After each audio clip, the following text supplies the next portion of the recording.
He lifted a Premiership trophy with Northampton, beat the All Blacks at Twickenham, and played a starring role in a triumphant Lions series against Australia. But late last year, Alex Corbisiero would face a new and quite different challenge, a diagnosis of testicular cancer. Surgery was followed by chemotherapy. He'd hoped that was the end of it. It wasn't. Take me back to earlier this year. You were told you were in the clear. Yeah. And then it changed again. What happened? Exactly. I even had some chemotherapy back in January as well, and that was kind of more precautionary to try and put us in a position that my cancer would hopefully not come back. Unfortunately, in July, as I was coming for checkups, I'd been experiencing some pain in my lower left abdomen. Because of the area of where I was getting the pain, they decided to do a CT scan a bit earlier than we thought was necessary based on where I was on my recovery. They found out that it had spread to my lymph nodes. I need chemotherapy. I know you don't want this to be about poor old Alex, but in your quiet moments, how difficult has it been at times? There's times where you can be quite vulnerable, and I think it would be naive or dishonest to say it doesn't happen. I think emotions, time on your own, there's moments where I've been feeling quite poorly through this journey. There is a potential to sort of go to the victim mindset, as I like to call it, but I've been trying to keep that sort of fighter mindset, just making the most of the moments and not sort of playing that poor me, why did this happen sort of card. But it does creep in moments. I think it's human nature to let your sort of mind try and defeat you at times. Late last year, Alex proposed to his now fiancee, USA Sevens captain Abby Kostidis.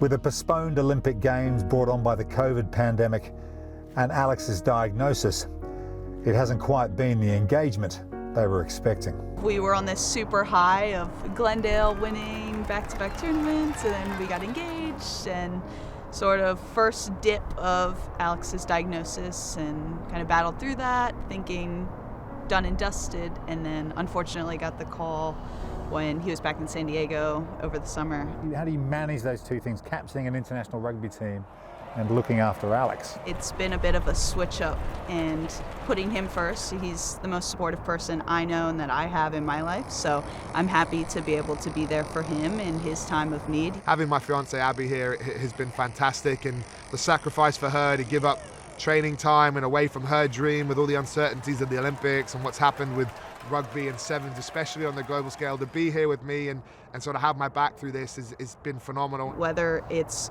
me rubbing Alex's back while he's vomiting from chemo, or whether he's having a good day and we're sitting on the couch watching an episode of Friends or something, and not imagining the scenarios where things would be better, and just accepting that there's going to be adversity and we have to overcome it, and we can do it together better than apart. And how have you been able to keep your training going? Luckily, Alex was feeling well enough to help me out with some contact drills. I was hoping for a smaller, more average-sized training partner, but alas, stuck with him in more ways than one. Yeah. What's a normal day for you when you go and get chemotherapy? So this current cycle is basically three-week sort of blocks. The first week of those 3 weeks are the heavy weeks, and that is 5 days a week of chemotherapy. It's the Monday is all 3 drugs. The other 4 days is just 2 drugs, but it's 5 hours on a drip. As you can see, obviously hooked up on the drip, and this is kind of how it goes down. Looking much happier this week than next week, where it's a lot longer, but all smiles here and getting through it. How do you actually feel? How could you relate that? It's nauseous. Almost feels a bit like a hangover or motion sickness. I equate it to your stomach's kind of off, your immune system down. So one of the drugs I'm on can give you sort of a sore mouth, or I've been getting sometimes like blisters in the throat. I just seem to, one of them, that's how I respond. So you're kind of battling that sort of factor of a sore throat as well. Men have a bad reputation for not being very good at looking after themselves. I work with an amazing charity called the Urology Foundation.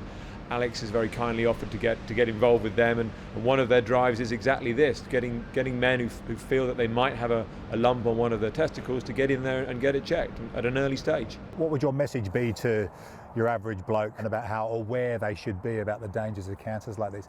A lot of people sort of wait for a lump or something. For me, I didn't even have a lump. It was that my testicle eventually went harder than the other one, felt a bit heavier. So my advice is any change, any difference, go get checked, go to the doctor. Despite COVID, things like cancers are very important, and the later the diagnosis, the harder the journey to the cure.